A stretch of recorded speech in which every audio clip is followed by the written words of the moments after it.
아유, 반갑습니다. 다들 제가 같이 우리 처음 시작할 때는 원래 듣기도 하고 이렇게 같이 소개도 그래야 되는데 그럴 시간이 없이 그냥 바로 진행해야 될 것 같습니다. 오늘 이제 DBS를 시작하면서 먼저 이제 걱정하지 마시라 하는 거는 뭐냐면 앞으로 이제 강사님들의 강의를 많이 들을 거예요. 강의를 들으면 어, 강사님들이 괜히 이렇게 좀 어려운 거 이야기를 하고 그래요. 저도 이제 제 강의를 이제 하는 동안에 괜히 이제 이런 거 뭐 인클루지오 뭐 이런 거 보여드리고 그랬잖아요. 그래서 이거 잘못하면 막 짜증나고 그러거든요. 이런 이제 인클루지오 이런 거 나오더라도 그냥 뭐 그런 게 있구나. 그래서 오늘은 이제 그 앞으로 저희에게 강의를 할 분들이 대부분 다 귀납적 성경 연구를 한 분들이 강의를 하세요. 그래서 그분들은 이제 말씀을 좀 구조적으로 분석하고 또 그 구조 속에서 이제 강조점을 찾아내고 이제 이런 분들이다 보니까 상당히 우리가 상식적으로 알 수 있는 반복 대조 이런 것만 보여주면 되는데 그래도 이제 좀 더 차원 높은 걸 보여드리기 위해서 여러 가지를 보여드려요. 그래서 이제 그 중에서 우리가 이제 일반적으로 성경 공부를 하지 않은 분들은 익숙하지 않을 것만 제가 잠깐 소개를 할 거고요. 제가 지금 소개하는 이거 아실 필요 없어요. 알으면 좋고 아시면 좋고요. 그런데 이것을 이제 점점 시간이 가면 갈수록 이제 알게 될 거예요. 그래서 이제 이런 표를 보여드리면 뭐 어떤 분은 기겁을 하고요. 어떤 분들은 야 그거 뭐 있는 것 같다 싶어서 잘 보고 그렇습니다. 그래서 이제 몇 가지 그 사용되는 구조들을 조금 말씀을 드리겠습니다. 이제 지금은 이제 괄호 구조라는 인클루지오 구조고요. 제가 빌레모스 설명할 때 처음 시작하는 거하고 끝부분에 마치는 거하고 비슷하게 마친다 이런 말씀을 드렸었잖아요. 그런 것을 이제 인클루지오 구조로 하고요. 지금 이런 그림을 이제 교차됐고 혹은 카이아점이라 그래요. 그래 이런 게 나오면 그냥 어려워하지 마시고 그런 게 있는 모양이다. 이제 히브리 문학은 특이하게도 가운데를 강조해요. 저희는 헬라 문학을 배웠기 때문에 그 문학에서는 또 동양 문학에서는 뭔가를 강조를 하고 그다음에 쭉 풀어가든지 서술을 쭉 하다가 마지막 결론을 꽉 내리든 두괄식이나 미괄식을 쓰는데 히브리 문학은 참 특이하게도 가운데가 강조점이에요. 그래서 이제 처음에는 도대체 이게 무슨 말을 하는 거야 이런 걸 모르다가 가운데가 강조구나 해서 가운데를 찾아가면은 중요한 말이 거기 있어요. 그래 이런 것도 이제 나오면 히브리 문학에서는 가운데를 강조하는구나 뭐 이 정도 생각하시면 그렇게 많이 틀리질 않아요. 저는 막 여기다가 또 한 번 더 또 분석을 하고 이래가지고 많이 어려워하실 분들도 있어요. 그런데 이제 이걸 하다가 재미가 들면은 막 이게 찾아지고요. 제 경험으로는 한 5년 하니까 이게 이제 눈에 보이더라고요. 다른 분들이 한 거 찾아본 것에 동의도 하고 어떨 때는 그거 아니다 뭐 이런 생각도 들고요. 뭐 이런 구조 뭐 이런 것들을 제가 이제 그 빌레몬스를 가지고 쭉 설명을 드렸는데 이런 공부를 하기 전에 이제 제가 히브리 문학에서 나오는 대꾸법을 그냥 조금 오려만 드릴게요. 그래서 그 사람들은 그런 대꾸를 쓰는구나. 특히 우리가 이제 듣기로 그분들은 뭐 그냥 성경을 다 외웠다. 바울 같은 경우는 아마 모세 오경뿐만 아니라 구약 전체를 외웠을 것 같다. 뭐 이렇게 이야기를 하잖아요. 그리고 그때 지도자들은 뭐 모세 오경 정도 다 외웠을 거다. 이렇게 생각을 하는데 그렇게 외우기 좋게끔 그들이 문학 구조를 가져갔다. 또 이렇게 믿음은 들음에서 난다고 하니까 이렇게 글을 읽는 사람이 별로 많지 않으니까 말을 하니까 말을 하는 사람의 입장에서 뭔가 이제 운율을 타는 이런 것들이 있었다. 예를 들면 우리 시조 같으면 3, 4, 3, 4, 3, 5, 4, 3 이렇게 되듯이 그들도 그런 문학이 있었다. 이제 여기서부터 출발을 합니다. 이것은 이제 영국 주교가 1700년대에 히브리스가 히브리의 시가 이렇게 한 절이 한 두세 개의 구로 되어 있는데 이 구들이 서로 대꾸를 이루더라. 이 구절들이 주로 쌍을 이루면서 했던 말을 또 하는데 다른 말로 하더라. 이런 것들을 발견을 했어요. 그래서 이렇게 이제 뭐 팽인법 혹은 대꾸법으로 가는구나. 이제 이거를 발견을 했는데 예를 들면 이렇게 반복 구림을 계속하는 거죠. 여호와께 감사라 하고 나서 반복으로 그 인자심이 영원함이로다. 또 감사라 그 인자심이 영원하물도다. 뭐 이런 식으로 뭔가 이제 운율을 타는구나. 이런 걸 이제 발견을 했어요. 발견을 하면서 봤더니 앞에 행에 했던 말을 뒤에서 또 하는데 다른 말로 하는데 그게 대부분 다 보니까 앞에 했던 말을 그대로 하더라. 이제 이걸 이제 동의대꾸라 그래요. 그래서 시편 15편 1절을 보면 여호와여 주의 장막에 머문 자가 누구오며 주의 성산에 사는 자가 누구오니까 이렇게 하면 장막과 성산, 머무는 자, 사는 자 이게 같은 말이다. 다른 말로 표현했지만 이 정도로 인식을 하면 돼요. 예, 이런 이제 얘들이 뭐 시편뿐만 아니라 예언서 이런 실어되어 있는 문학들은 되게 많아요. 근데 이제 제가 말씀드리는 거는 아실 필요 없어요. 그냥 이런 게 있구나 정도만 아시면 돼요. 구체적으로 아실 건 없고요. 동의대꾸가 있다 보니까 어떨 때는 보니까 또 앞에서 했던 말을 반대로 하는 것도 많이 나와요. 이걸 이제 반의대꾸라 그러는데 예를 들면은 무릇 의인들의 길은 여호와께 인정하시나 이렇게 이제 의인과 여호와가 인정하는 것을 나오는데 이 의인의 반대에서 악인들의 길은 어떨까? 악인들의 길은 여호와께서 망하게 한다. 이렇게 또 대꾸를 이루게 해요. 이런 것을 이제 반의 대꾸라 그래요. 첫 번째 행하고 두 번째 행이 대조를. 뭐 그 외에도 뭐 종합 대꾸도 있고요. 뭐 이렇게 뭐 상징 대꾸도 있는데요. 이제 이런 것들이 왜 만들어졌을까 가만히 생각을 해보니까 처음 시작했던 분은 아마 동의 대꾸와 반의 대꾸만 이렇게 논문을 썼을 것 같아요. 근데 그 다음 분은 또 논문을 쓰려 그러면 대꾸법에서 거기서 한 단계 더 나가야 될 거 아니에요. 그래서 막 복잡하게 종합대꾸, 상징대꾸, 상승대꾸, 뭐 점층대꾸 이런 것들을 만들어낸 것 같아요. 예, 그래서 괜히 우리만 복잡하게. 그래 우리는 그들은 시의 운율이 있고 대꾸법이 있구나. 요 정도만 알면 되는데 그 대꾸가 참 특이하게도 아까도 제가 이제 말씀드렸듯이 히브리 문학에서는 가운데를 강조하더라 이런 게 있는 거예요. 그래서 시편 12편을 보면 여호와여 도우소서로 시작해서 여호와여 지키시옵소서로 끝이 나요. 요 A와 A 다시가 이렇게 대꾸를 이루어요. 그리고 이게 안으로 들어가면서 안으로 또 대꾸를 이뤄요. 예, 거짓을 말하며 순결하며 이렇게 대꾸를 이뤄요. 또 더 안으로 들어가면은 아침하는 입술과 자랑하는 혀를 끊어버릴 거야. 예, 또 대꾸를 이뤄서 그런데 원하는 안전지대에 둘 거다. 이렇게 대꾸를 이루세요. 이루어요. 그러면 이제 이런 문학에서 어떤 분들은 가운데가 강조된다 이야기를 하고요. 어떤 사람은 양쪽 하가 강조된다 이렇게 이야기를 해요. 그래 이 짝수 교차대꾸 구조에서는 어느 쪽을 강조하는지 정확히 잘 알 수가 없어요. 근데 제 개인적인 생각으로는 짝수 교차대꾸에서는 대부분 양쪽 가를 A와 A-를 강조하더라 하는 게 제 경험이에요. 이런 시에서 나왔던 것은 다른 문학에도 나와요. 예를 들어서 바울이 로마서를 썼는데 로마서 12장 1절 2절은 유명하잖아요. 로마서의 이제 핵심 요절이잖아요. 그런데 그것을 보면은 12장 1절 2절이 그 산제물로 드리는 그 말씀인데 그걸 이제 영적 예배라고 그러는데요. 그거에 대꾸되어서 13장 11절부터 14절은 뭐냐면 빛의 갑옷을 입자. 영적 전쟁을 하자고 이야기를 해요. 그러면 이 영적 전쟁은 누구를 대해서 하느냐? 어둠을 대해서. 탄의 무리를 대해서. 어둠의 세계를 대하여. 그래서 하나는 하나님을 향해서 하나는 어둠을 향해서 이렇게 대꾸를 이루어요. 안쪽으로 들어가면 공동체를 향해서 은사를 통해 하나가 되고 이웃을 향해서는 역시 하나됨인데 이 사랑이 율법의 완성이 되는 거죠. 이웃을 향해서 사랑하라는 거죠. 그리고 좀 더 안으로 들어가면 사회를 향해서 권세자를 향해서 선으로 악을 이기라는 거예요. 이제 그러면 이제 이게 뭐가 강조되느냐? 그럼 어떤 분들은 이거는 사회에서 잘 하라, 선한 일을 하라 이래서 이제 C와 C-가 강조된다 이렇게 말하는 분도 있고요. 제 같은 경우는 그게 아니다. 이거는 우리의 삶의 제사, 삶의 예배를 강조한다 해서 A와 A-가 강조한다 이렇게 봐요. 누가 맞는지는 잘 몰라요. 그런데 이제 대부분 양쪽 끝이 맞는 게 60% 이상은 된다.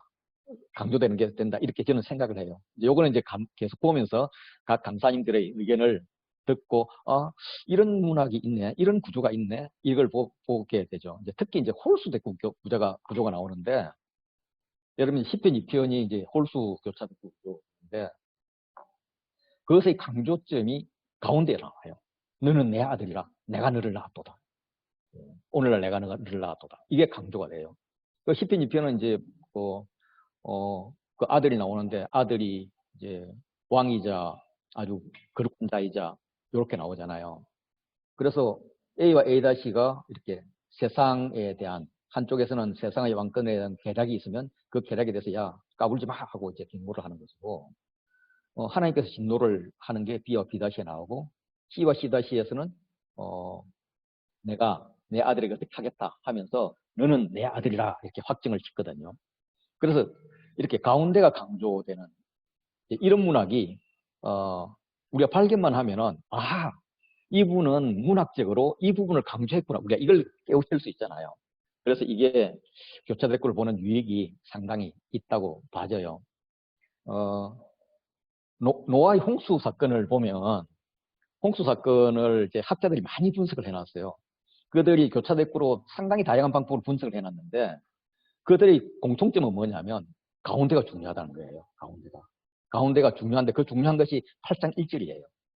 이걸 이제 쉽게 분석을 한 분은 보면 7일이 나오더라. 그리고 또 7일이 나오고 40주야가 나오고 150일이 나오는데 끝이 마침이 150, 47, 7로 이렇게 맞히더라. 이렇게 7과 7이 교차 대꾸가 되고 또 7과 7이 대꾸가 되고 40주야와 40주야가 대꾸가 되고 151과 151이 대꾸가 되는데 그 가운데 8장 1절이 있더라. 그래서 노아 홍수가 이야기하는 것은 홍수를 가지고 세상의 악을 확 다 쓸어버린다? 물론 그 의미도 있지만 더 중요한 것은 뭐냐 하면 하나님께서 노아를 기억했고 하나님께서 노아와 식구들을 위해서 뭔가를 하셨다. 이게 강조가 되는 거예요. 물론 이제 나중에 이제 창세기 뭐 이런 거 할 때 배경하고 같이 한번 더 보시면 좋을 것 같은데 이렇게 가운데가 강조되는 게 있다라는 겁니다. 이제 앞으로 이제 이런 문학들을 강사님들이 많이 이야기할 때 그냥 복잡하다 이렇게 생각하지 마시고 그렇지 대꾸법이구나. 대꾸법은 가운데가 강조된대. 이 정도만 아시면 되지 않을까 이렇게 생각을 합니다. 그런 대꾸법이 이제 발전을 하면 이런 A, B, A 샌드위치 구조가 돼요. 마가복음도 그렇고 마태복음도 그렇고 참 재미있게 야이로의 딸 이야기를 하다가 갑자기 상황이 변화되잖아요. 그 당장이 우리 딸 죽어갑니다. 예수님 와주세요 했는데 그래 가자 했는데 갑자기 그냥 헬로병 여인이 예수님 옷 붙잡고 그냥 거기서 이제 문제가 일어나잖아요. 그리고 다시 이제 보니까 야이로의 딸이 죽었다고 소식이 들었는데 야 믿기만 하라 하고 가서 이제 달리다고 소녀야 일어나라 하면서 살려주잖아요. 그래서 야이로의 딸과 야이로의 딸이 이렇게 대꾸를 이루고 가운데 B가 있는데 이런 A, B, A 구조에서는 가운데 B가 강조가 되죠. 강조라기보다도 이 B가 A와 A-를 해석하는 기준이 돼요. 예를 들면 야이로의 딸에게 딸을 이제 살려달라고 그 당장 야이로가 부탁을 했고 또 시간이 지나버려서 딸이 죽었잖아요. 그러니까 이제 식구들이 와서 연락을 오기를 이제 이미 죽었습니다. 안 오셔도 됩니다. 이러니까 예수님께서 야 가자 믿기만 하라 이렇게 이야기하는데 혈루병 여인이 옷짝을 잡고 벌벌 떨 때에 야 누가 잡았어? 그러면 제자들이 아니 이 많은 사람들 중에서 누가 잡았는지 어떻게 알아요? 그런데 아니야 잡은 자가 있어 뭐 이러잖아요. 그럴 때 혈루병 여인이 나왔을 때 내 믿음이 너를 구원하였다 하면서 믿음을 강조하거든요. 그 믿음을 기준으로 야이로에게 이야기하는 거예요. 믿기만 해봐. 이런 이제 구조들이 굉장히 많이 나옵니다. 이런 것들을 이제 강사님들이 소개할 때마다 이 성경에서는 그렇게 보는 방식도 있구나. 물론 이제 다른 방식도 많은데 이걸 아시면 됩니다. 나머지는 우리가 그동안 배웠던 거의 배웠던 문법이랑 다 똑같고 뭐 상식으로 다 이렇게 이해가 되는데 이런 구조들만은 조금 잘 이해가 안 돼서 제가 처음 시작할 때 소개를 드리고 가도록 하겠습니다. 사무엘상 24장, 25장, 26장을 보면 다윗이 사울을 죽일 수 있었는데 죽이지 않는 장면이 2번 나와요.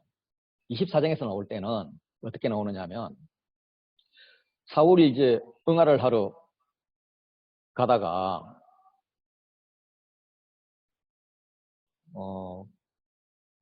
굴에 들어갔잖아요. 근데 그 굴에 다윗이 군사들이 숨어 있었잖아요. 그런데 이제 그 군사들이 다윗 기회야 죽여버려 이렇게 이야기를 하는데 실제로 이제 그걸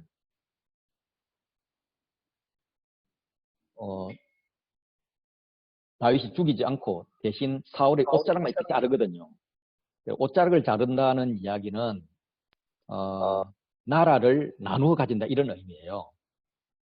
그래서 사실 다윗은 무지 죽이고 싶었나 봐요.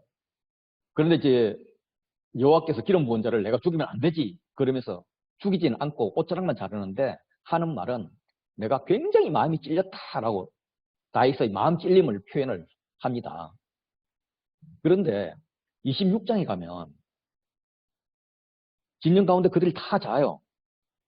다윗이 사촌 동생 아비새를 데리고 들어가가지고 이제 두 번째잖아요. 그러니까 아비새가 형이 못 죽이면 내가 죽일게. 명령만 해. 한창에 죽일 거야. 이렇게 얘기하는데 다윗은 죽일 생각이 전혀 없어요. 야, 여호와 기름 부은 자를 뭐 내가 죽인다고 되고 내가 죽인다고 괜찮냐? 야, 창과 물병만 가지고 가자 하면서 죽일 생각도 없이 그냥 와요.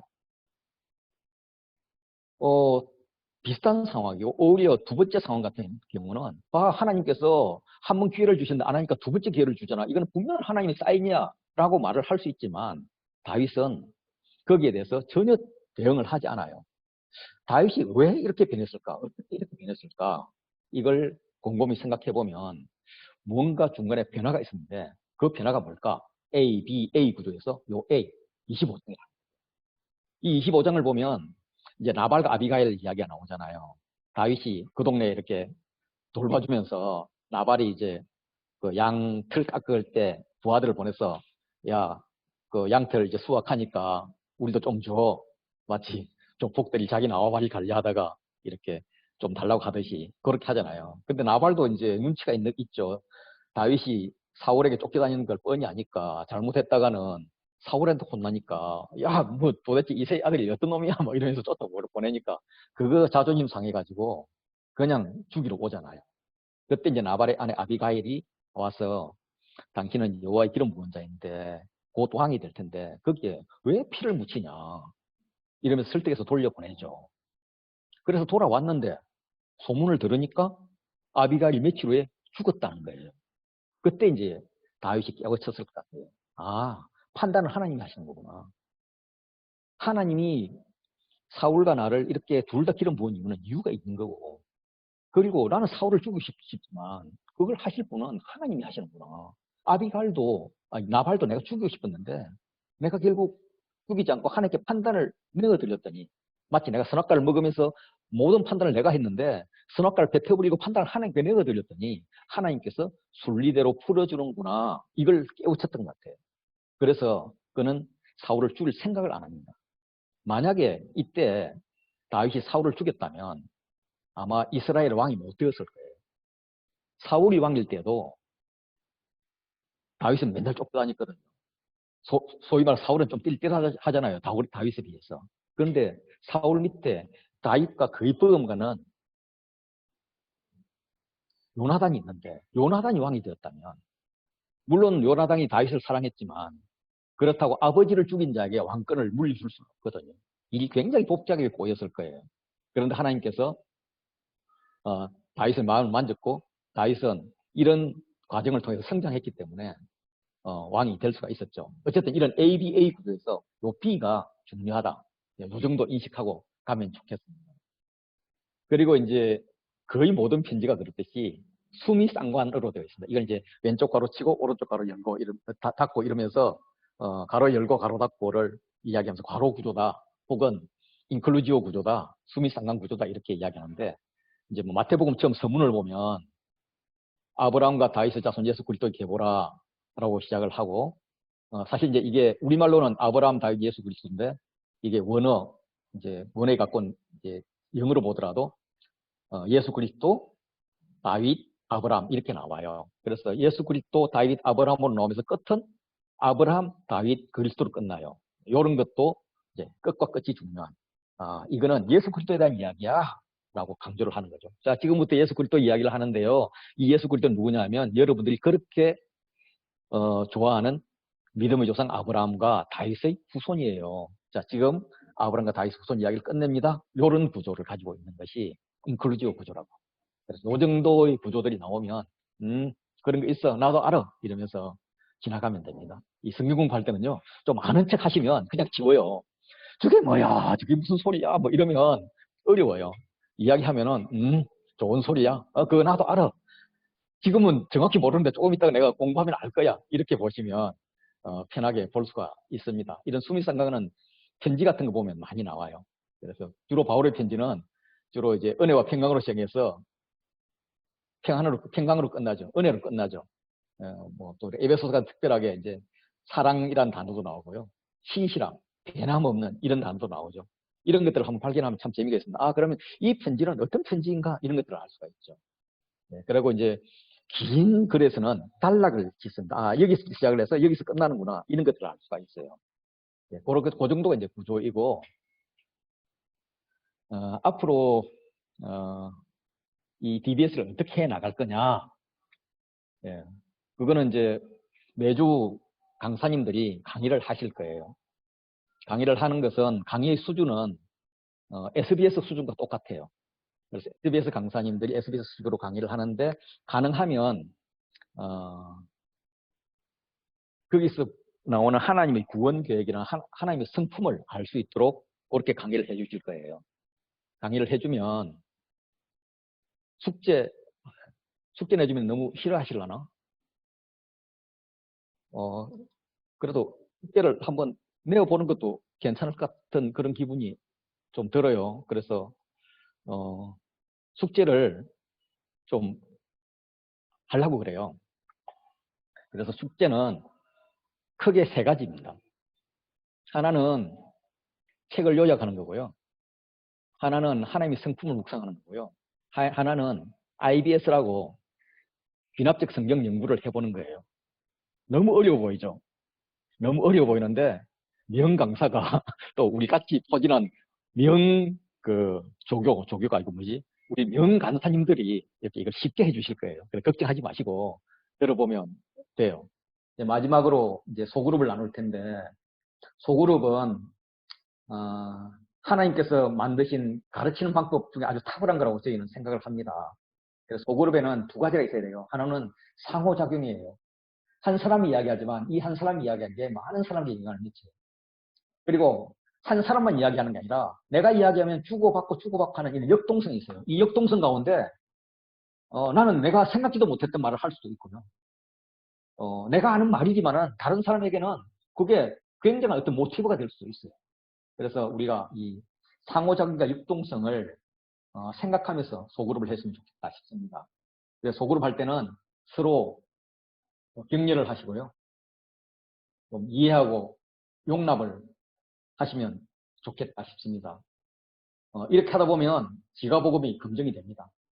그리고 이 소그룹을 나누면 나는 말씀에 대해서 하나만 챙겨왔는데 다른 분들이 말씀을 나눠 먹다 보면 마치 우리가 파틀락 할 때 나는 반찬 한 개, 두 개 해왔는데 다른 사람 해온 것하고 같이 나눠서 먹는 이런 게 있잖아요.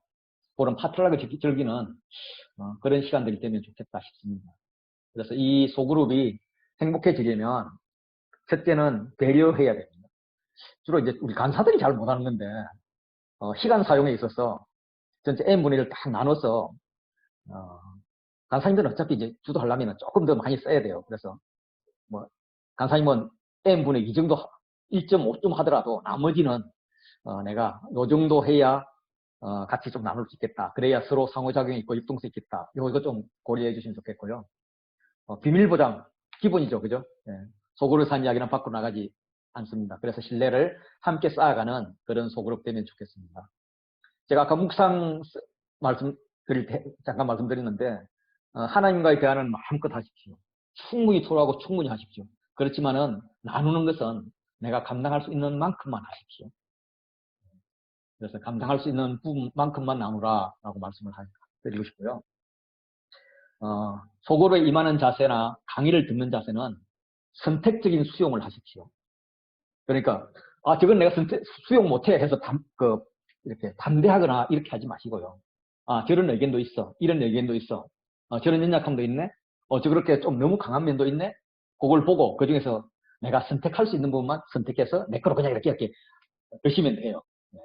그런데 이제 어느 발골이 하나 걸려가지고 그것을 비판하기 시작하면 내만 손해예요. 그래서 선택적 수용을 하고 비판을 좀 자제하는 이런 자세를 가지자 하는 걸 강조하고 싶고요.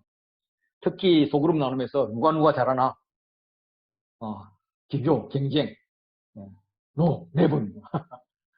그리고 이제 이게 나누는 것이고 가르치는 게 아니라는 것 우리 같이 생각하면서 하면 좋겠고요. 또 간사님 나 묵상 잘 나눴어 이런 거 평가도 부탁하지 마세요. 그냥 하다 보면 알게 돼요. 그리고 이제 하다 보면 모르는 것도 있고 질문하고 싶은 것도 있는데 잘못하다 보면 이렇게 소그룹 나눔이 토론이나 의논의 시간을 빠질 수가 있어요. 그래서 소그룹 때는 가능하면 그런 거 하지 마시고 그거는 다른 별도 시간을 마련하든지 다른 방법을 하시면 좋겠다. 그렇게 생각이 듭니다.